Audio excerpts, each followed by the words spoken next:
ikaw ang may lubos na kapangyarihan. Kaya walang maaaring lumaban sa iyo. Our God is a powerful God. Amen? Naniniwala ba tayo ang makapangyarihan ng Diyos? Amen. It's a powerful God na natin Diyos na sinasamba. Ang Diyos natin sinasamba, hindi natin nakikita physically. Hindi natin nakikita sa ating appearance. Kundi ang Diyos natin sinasamba sa Espiritu at nandito siya mismo sa ating kalagitnaan, nakikinig sa ating mga kahilingan para sa ating mga problema. Amen! Kaya palakasin mo ang iyong pananampalataya, ang iyong pananalig sa Diyos. Amen? Hallelujah! Sabi pa dito, there are a process. The process on how to pray in a troubling situation. Pero ako bibigay na mahalaga na mga proseso kung paano tayo mananalangin kung nasa kalagitnaan tayo ng digmaan ng mga problema. Una-una, come to God first. Amen? Kung may problema, una yung gawin, lumapit ka sa Panginoon. Hanapin mo una-una ang Diyos sa iyong buhay. Kung may papayarin ka next day, huwag ka agad hanap ng pambayad, kundi hanapin mo ang Diyos. Minsan isang tao nakakalibot na. No? Nakakalibot ng isang tao. May problema, hindi na nakakalimutan na mag-pray kasi nakabukas na sa problema. Amen? Minsan isang tao nakakalimutan na mag-pray sa kakaisip ng mga bayarin. Kakaisip problema sa anak. Pero siyang paalala, kapag meron kang problema, unahin mo, lumapit ka muna sa Diyos. Amen. Magpakumbot tayo sa harapan ng ating Diyos. Ginawa ni King Jehoshaphat, problema na nandiyan niya. Hindi nag-alala sa Jehoshaphat kung ano ang kanyang mga sandata, kundi ang kanyang ginawa una-una, lumapit sa Diyos. Amen.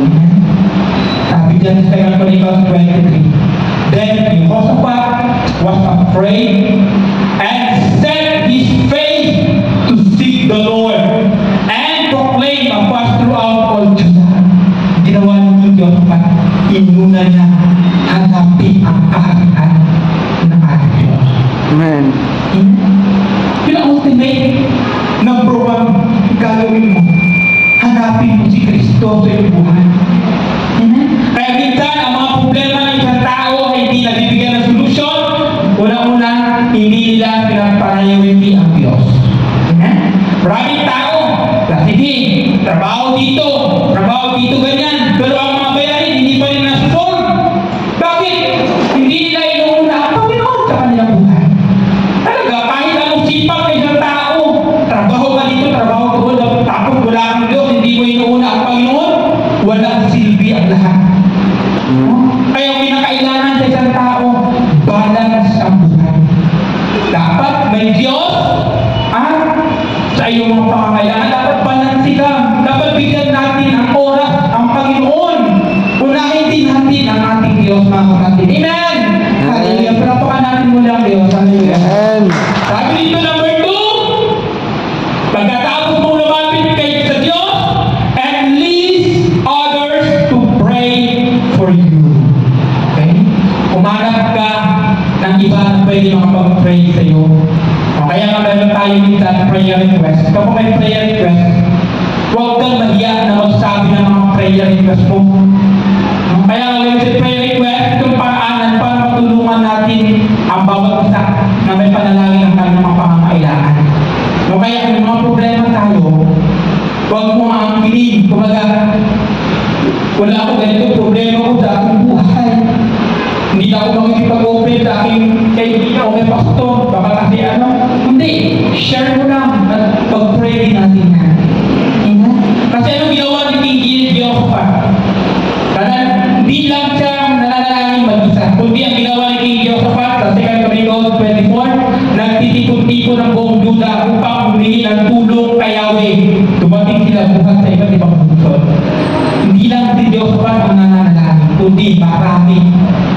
Lahat ng buong taga-Judah ang nag-pray. Kaya ganoon din sa ating buhay.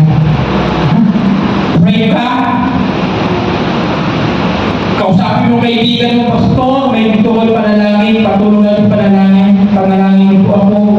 Okay. Huwag kang mahiya na lumapit sa iyong mga leader, mga pastor, kung meron kang gusto pag-pray. Chat mo lang, kung lapit ka, pastor, may problema ako, okay, pag-pray natin yan. Tulungan natin yan.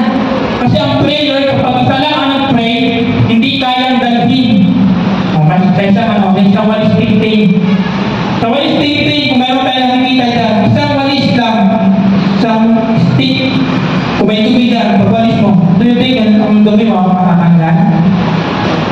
Hindi. Pag isang stick lang, tapos may dumi, wawalisan mo, di ba hindi madadala ang dumi? Kasi isang stick lang.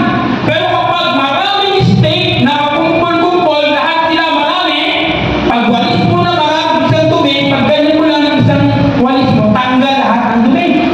Ganoon din sa ating panalangin. Kapag marami ang nag-united sa pag-prayer, madali lang mabibigyan ng solusyon ang iyong mga kahilingan. Pero kapag isa lang ang nag-pray, mahihirapan tayo sagutin o makiusap sa ating Panginoon. Dapat pinakailangan marami. Pwede lang anak mo, anak. Mag-devotional tayo, mga asawa mo, kamag-anak mo, mag-devotional tayo sa bahay, mag-pray tayo lahat sabay-sabay. Kung ganito kailangan natin, mag-pray natin sabay-sabay. Encourage mo yung mga kabataan na lahat mag-pray, tulungan, magkaisa sa panalangin para madali lang natin makuha yung ating mga hinihiling sa ating Panginoon. Amen? Number 3, the proseso, kung tayo ay mananalangin sa kabila ng mga problema o mga dibanan sa ating buhay, trust God for the solution. Magtiwala tayo sa Diyos. Yun ang pinakamahalaga. Trust. Huwag tayo magdadalawang isip na lumapit sa Diyos. Minsan isang tao magdadawa. Iwasan natin niya, huwag tayo magdadawa. Okay? Dapat 100% trust, 100% na tiwala na ibigay natin sa Diyos. Sabi din sa 2 Corinthians 20:14-15, then the Spirit of the Lord came on Jehoshaphat. He said, listen, King Jehoshaphat, and all who live in Judah and Jerusalem, this is what the Lord says to you. Do not be afraid or discouraged because of this vast army. Sabi ng Lord, for the battle is not yours, but God's. Amen. Ang problema mo yan sa'yo. Ang digmaan yan para sa'yo. Mga problema mo ngayon, mga iniisip mo ngayon, mga lalahanin sa iyong buhay, hindi yan para sa'yo. Si Lord na ang bahala dyan. Amen? Kaya huwag tayong matakot. Huwag tayong ma-discourage. Amen? Lapit lang sa Diyos. Amen? Sabi mo nga dyan, the problem is not mine, but God. Problema ko yan tayo. Problema ko, natulog, problema ko. Alam ko rin, problema ko. Hindi naman ito para sa akin. Ikaw na bahala dyan. Pero kung may problema ako, problema niyo ba? Problema sa aking family, problema sa ministry doon, problema ka, ayoko na isipin yan. Kaya ka, focus ako, paano meron? Ang kasi problema hindi para sa akin yan. Ang Panginoon na ang bahala dyan. Amen. Hallelujah. Sabi pa kayo, 2 Corinthians 20:17, hindi na kailangan na makipaglaban pa kayo. Maghanda na kayo at magpakatatag. At basdan niyo ang katagumpayan na gagawin ng Panginoon para sa inyo.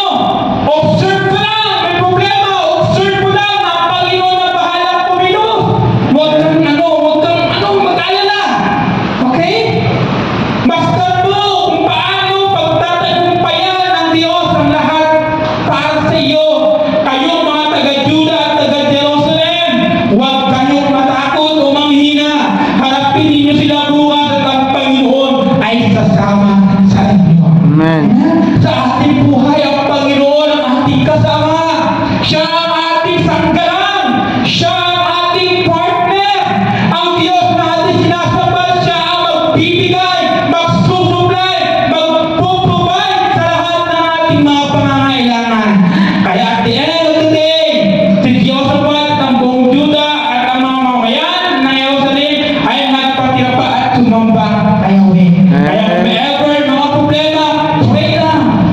Patuloy ka lang mag-serve sa Diyos.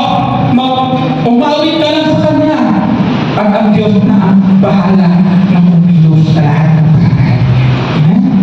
The problem is not mine. Amen. God's. Problema mo na hindi para sa iyo.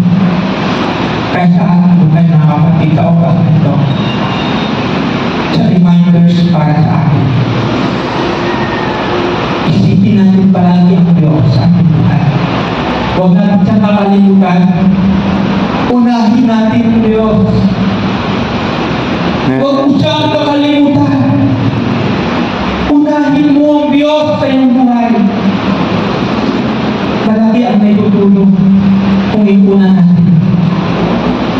Sabi pa nga sa Mateo 6:33, but seek ye first the kingdom of God and His righteousness, and all these things shall be added. Amen. Unahin mo ang Diyos. Kung ano man mo inalalahanan yung problema, unahin mo ang Diyos, and the Lord will be added unto you. Amen.